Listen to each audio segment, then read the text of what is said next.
안녕하십니까. 송선정입니다. 이번 차시에서도 저번 차시에 이어서 금속 안경테와 관련된 내용들 좀 더 살펴볼 텐데, 저번 차시에서 저희가 티타늄 관련한 내용을 하고 그거 관련한 거 퀴즈 부분을 다 풀이를 하지 못하고 마쳤었거든요. 그래서 티타늄과 관련한 내용을 퀴즈를 통해서 같이 한번 정리를 좀 해보고 비금속 부분은 마무리를 할 거고요. 그리고 이제 금속 소재 중에서 귀금속 소재들이 있죠. 그래서 오늘은 이제 귀금속 소재들이 또 어떤 형태로 사용이 되는지에 대해서 본격적으로 살펴보는 시간 가져보도록 하겠습니다.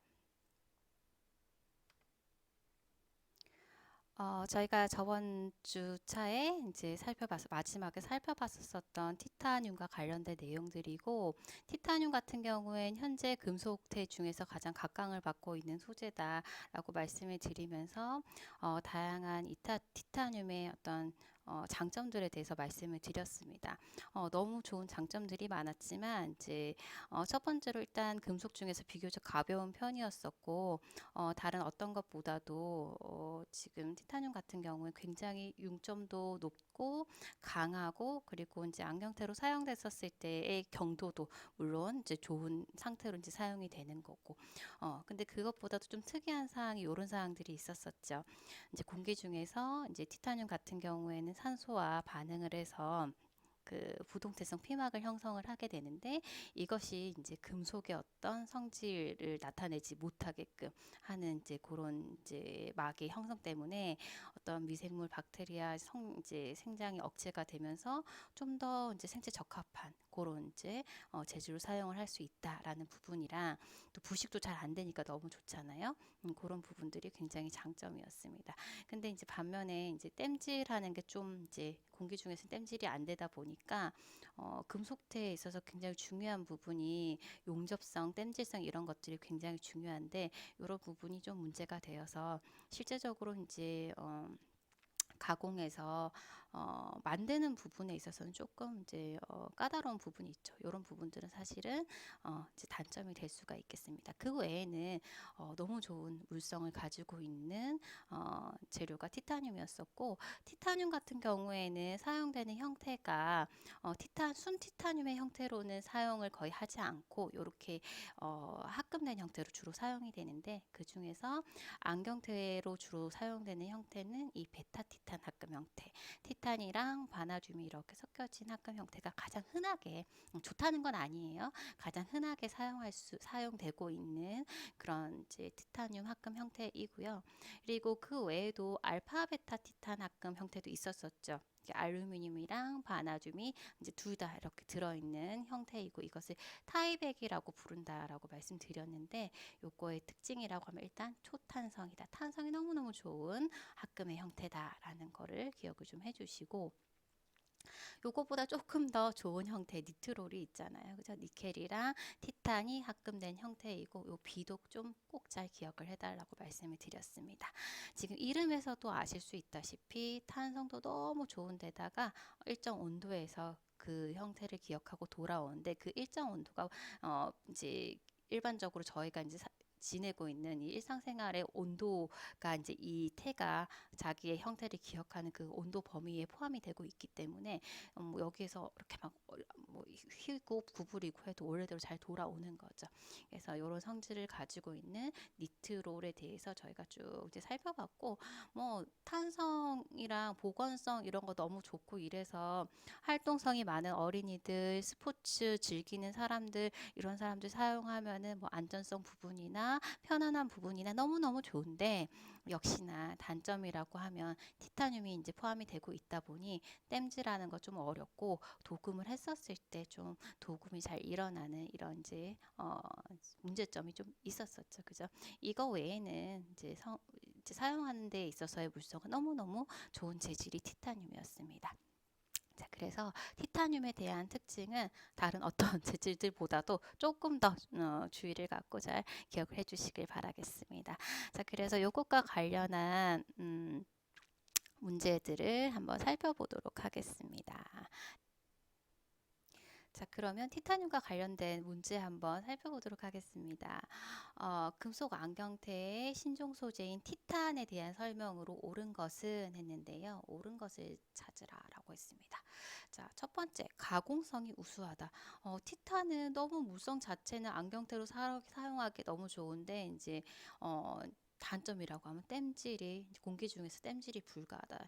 그런 건 이제 가공성이 좀 안 좋다라는 얘기잖아요. 그래서 이건 잘못된 이제 이야기고요. 두 번째, 금속 중에서 가장 가볍다? 가장 가벼운 건 아니죠. 가볍기는 하나 가장 가벼운 거는 마그네슘이죠. 마그네슘 1.7 정도 된다 말씀드렸습니다. 그래서 아니고 가장 이제 잘못된 말이죠. 인체 적응력이 좋다.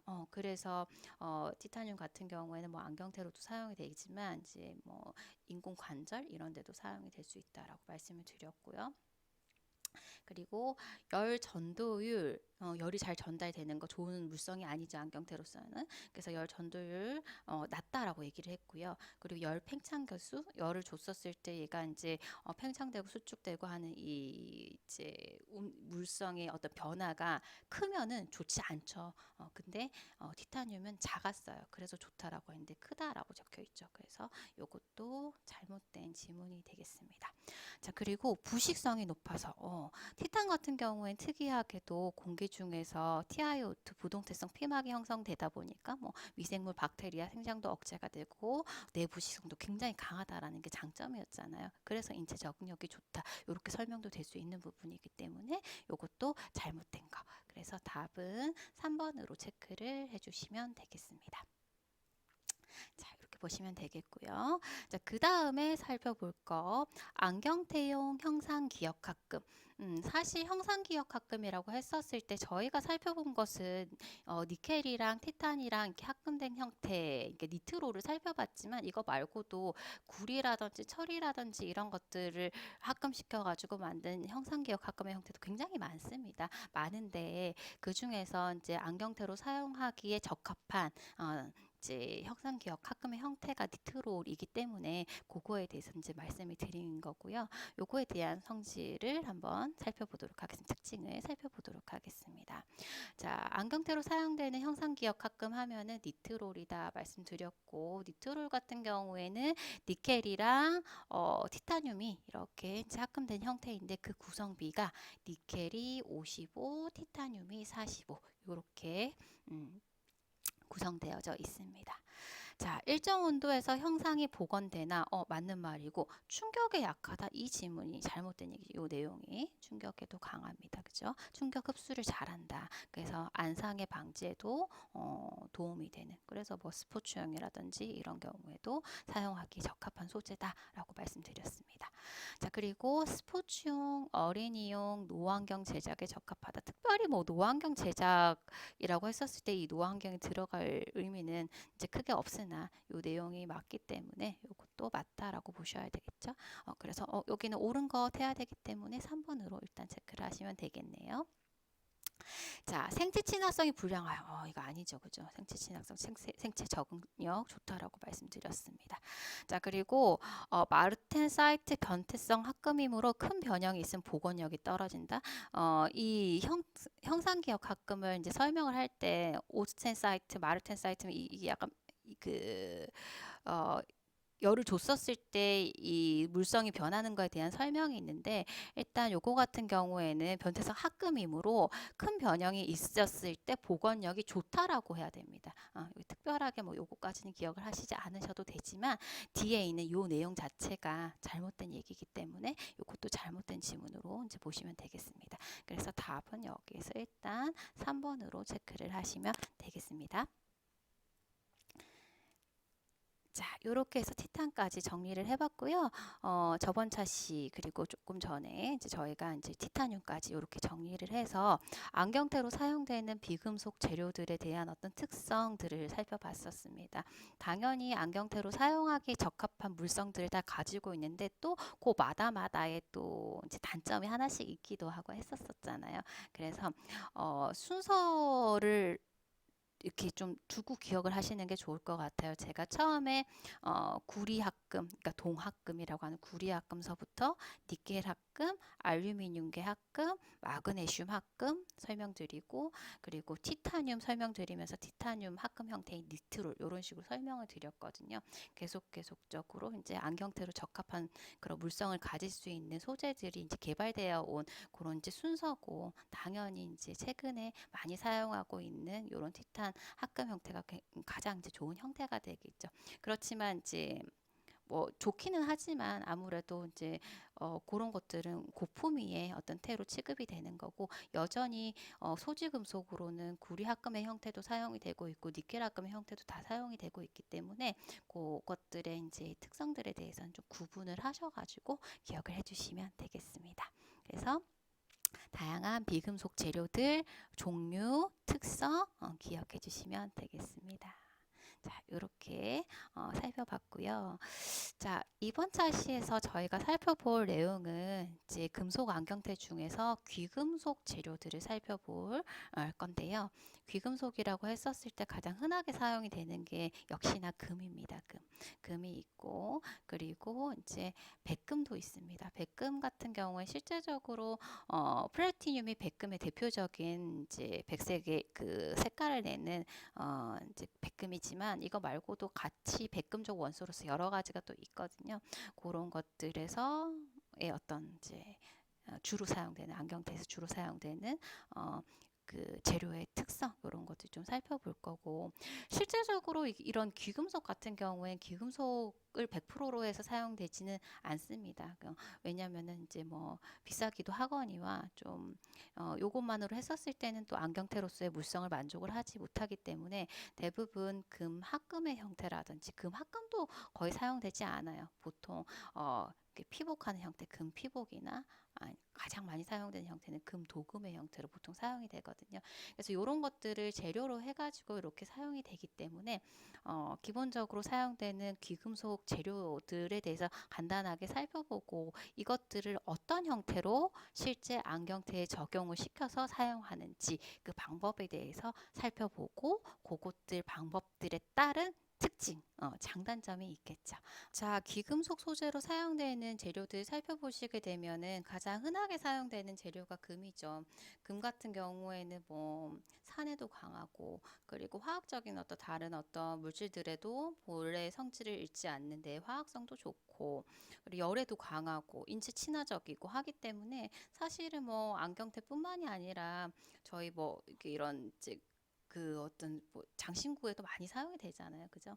그래서 이제 역시나 안경테에도 가장 많이 사용되는 재료가 금이고요. 금 말고 은도 이제 실제 어떤 은을 이용한 테보다 은은 이제 만들 때 약간 결착제의 어떤 재료로 사실은 많이 사용이 됩니다. 그래도 이제 은도 많이 사용이 되고, 그리고 이제 백금이 있는데 실제 이 백금은 무게가 너무 무거워서 안경테에 사용이 되지는 않아요. 거의 사용되지는 않고요.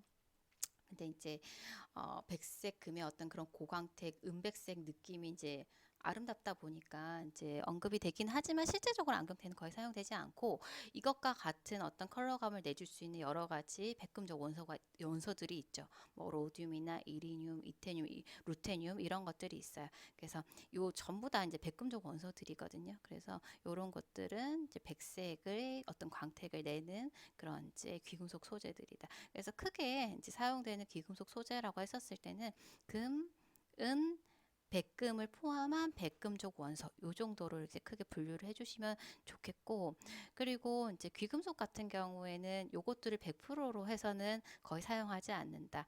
금에다가 어떤 안경테가 가져야 할 물성들을 가질 수 있게끔 합금의 형태라든지, 아니면은 금장, 금피복, 이제 소지금속에다가 비금속 그 소재들을 기본으로 한 뼈대에다가 이렇게 이제 둘러싸는 금피복의 형태로 이제 사용을 하든지, 아니면 코팅하는 식의 어떤 도금의 형태로 사용하든지, 이런 식으로 적용을 해서 사용을 보통 한다라고 말씀드렸습니다. 그래서 이제 후에 이런 방법들이 어떤 식으로 이제 제조할 때 어떤 방법을 이용해서 이제 제조를 하는지, 이 방법들마다의 어떤 이제 뭐 장단점이 있겠죠. 그런 것들에 대해서 한번 살펴보도록 하겠습니다.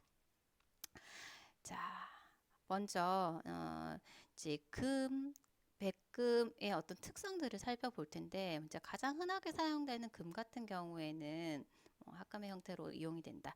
기본적인 특징을 보게 되면은 이제 그 순금은 굉장히 유연하잖아요. 잘 늘어나고, 그죠? 그렇기 때문에 요거 같은 경우 100% 24K 100% 순도로는 절대 사용을 할 수가 없죠.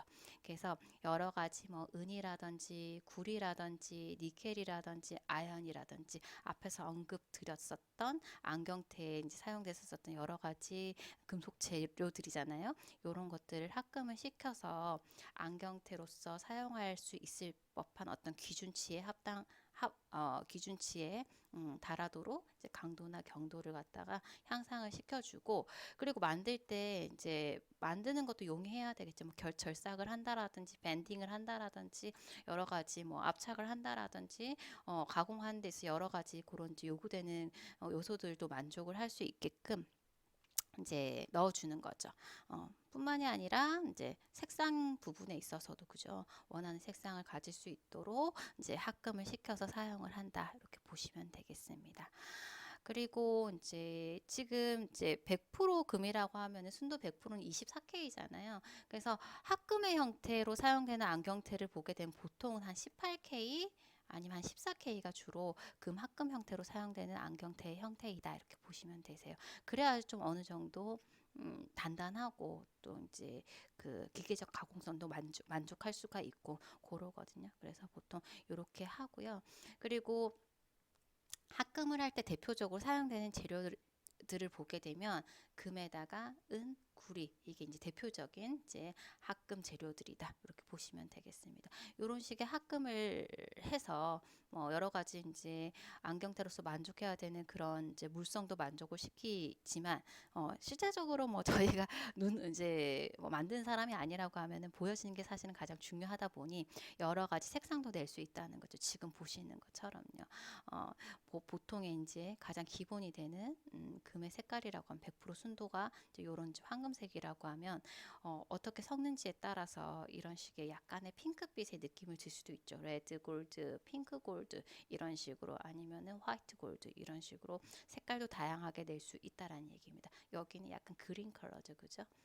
여기는 백금 플래티늄이고요. 그래서 다양하게 이런 식으로 이제 뭐 어떻게 조성을 하고 조성비를 어떻게 다르게 하는지에 따라서 다양한 컬러로 만들 수도 있다. 이렇게 보시면 되겠습니다.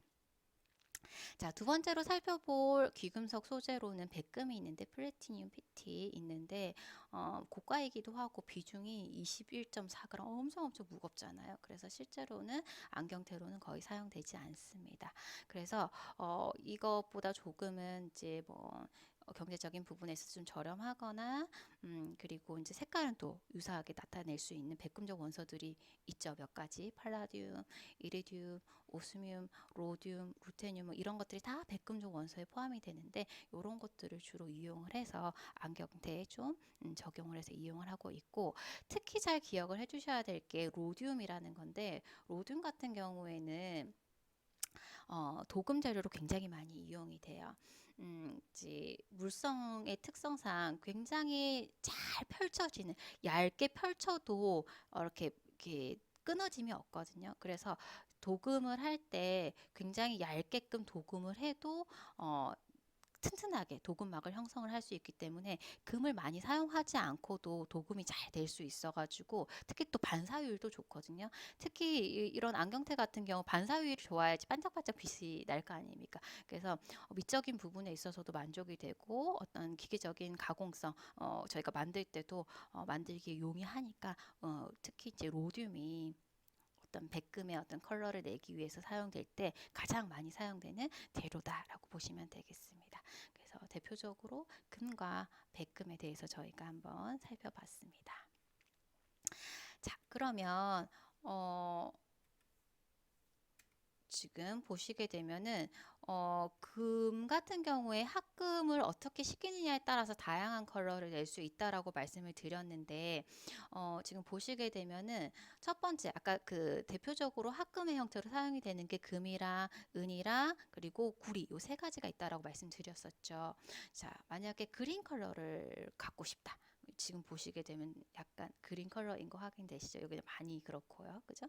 이건 어떻게 조성비를 하는지에 따라서 이제 이 색감의 차이는 조금씩 날 수 있겠죠. 그래서 그린 골드를 만들고 싶을 때는 기본적으로 금과 은을 주로 하는 이원 합금의 형태를 이용을 한다면 이런 그린 컬러를 얻을 수가 있겠습니다. 자, 그 다음에 레드 골드 만들고 싶다. 좀 붉은기. 그럼 구리 같은 경우에 붉은색을 나타낼 수 있잖아요. 그래서 금과 구리를 주로 하는 요 이원합금의 형태로 만든다라고 하면 레드 골드. 지금 보시게 되면은 밑에 보시게 되면 지금 이제 24K 100% 순금이고 황금색이잖아요. 요것과 비교했었을 때 레드 골드, 로즈 골드라고 하죠. 그죠? 약간 붉은빛인 거. 이건 화이트 골드. 이런 식으로 비교를 해보실 수 있겠죠. 그죠? 자, 요렇고. 자, 요거가 더불어서 먼저 핑크 골드부터 한번 살펴볼까요? 핑크 골드 같은 경우 레드 골드보다는 조금 붉은기가 좀 이제 덜 하잖아요. 그래서 여기에는 어떤 게 꼭 포함이 되어 있어야 되느냐 하면 니켈이 꼭 포함이 되어 있어야 돼요. 그러니까 금이랑 기본적으로 금이랑 붉은색을 나타낼 수 있는 구리랑 그리고 니켈이 꼭 포함이 되어 있어야 돼요. 그래야지 붉은색을 갖다 조금 연하게 만들 수 있으니까요. 자, 그리고 은과 아연 같은 경우에는 물론 색상에도 영향을 미치기는 하지만 실제적으로 그 물성 부분에 있어서 도와주기 위해서 이렇게 이제 언급이 되는 부분이고, 일단 핑크 골드 하면은 금, 구리, 니켈이 포함이 되어 있는지를 좀 확인을 하셔야 되겠습니다. 자, 이렇게 이제 같이 이해를 해보시면 되겠고, 자, 그 다음에 옐로우 골드 같은 경우에는 금, 은, 구리 보통 요 삼원 합금의 형태로 만들어집니다. 물론 100% 순도의 100% 이제 순수 금은 황금색이지만 이렇게는 쓸 수 없다라고 했잖아요. 이렇게 했었을 때는 물성 자체가 안경테라서 적합하지 못하기 때문에 어쨌든 이런 컬러를 내기 위해서도 합금을 시켜서 어느 정도의 강도, 경도, 기계적 가공성 다 만족할 수 있는 합금 형태로 이용을 해야 되다 보니 이제 합금을 시켜야 되는데, 이때는 이렇게 금은 구리 세 가지가 모두 다 합금되어진 형태로 이용을 한다면 이런 컬러를 낼 수가 있겠다. 조금 이제 노란 컬러감은 다를 수는 있겠지만 이렇게 낼 수가 있겠습니다.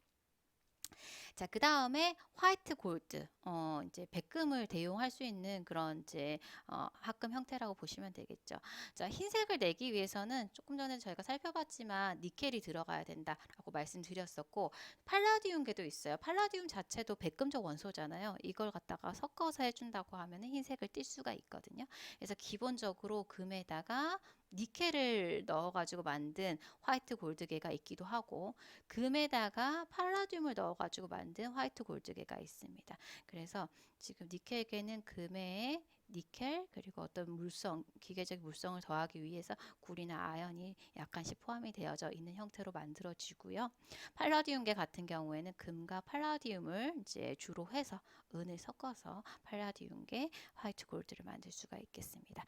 그래서 색깔 부분에 있어서 이제 다양하게 이제 이렇게 원할 때 이런 식의 이제 합금 형태를 이용을 하고, 실질적으로 요걸 이용을 해서 나중에 금 도금을 할 때 막을 씌워줄 때 이런 합금을 어떤 막으로서 이제 이용을 하는 게 사실은 실질적으로 주로 이용되는 귀금속 안경테의 어떤 이제 형태다라고 보시면 되겠습니다. 자, 그러면 조금 전에 다양한 합금의 형태로 만들므로 해서 뭐 여러 가지 안경테로서 적합한 물성을 가질 수도 있지만 다양한 컬러도 얻을 수 있다라고 말씀드렸는데, 이제 원하는 컬러를 얻기 위해서 어떤 식의 조성이 필요한지 그걸 한번 살펴보도록 할게요.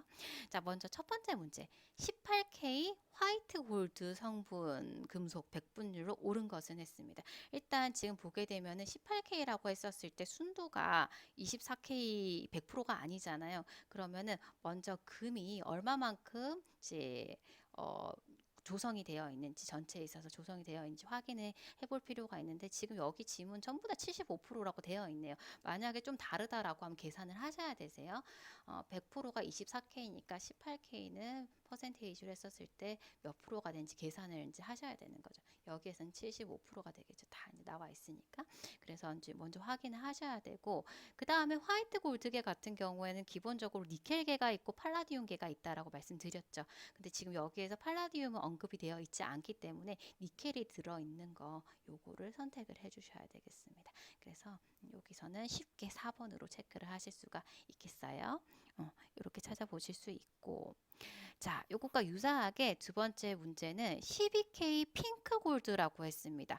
일단 12K라고 했기 때문에 금이 전체에서 얼마나 차지하고 있는지 계산을 해보면 전체 100%가 24K라고 하면 12K는 역시 백분율로 계산하면 50%잖아요. 그죠? 그럼 여기 지문에서 50% 되어 있는 거 체크하시면 되겠네요. 너무 감사하게도 하나밖에 없네요. 답은 일단 4번일 텐데, 일단 확인, 요렇게 뭐 만약에 50% 되어 있는 게 여러 개가 있다라고 했었을 때는 조성하고 있는 이 구성 비율을 한번 따져 보셔야 되세요. 일단 핑크 골드라고 해서 기본적으로는 이제 구리가 들어 있어야 될 거고, 그리고 흰색을 나타낼 수 있는 니켈이 들어 있어야 되겠죠. 물론 니켈 대신에 팔라디움이 들어 있을 수도 있습니다. 일단 여기에서 보시게 되면은 구리 확인해 보시고, 그리고 니켈 들어있는 거 확인해 보실 수 있는 거죠. 그래서 요 조성 비율에 따라서 색깔이 조금 달라질 수는 있지만 지금 여기에서는 4번으로 이제 체크를 해 주실 수가 있겠습니다.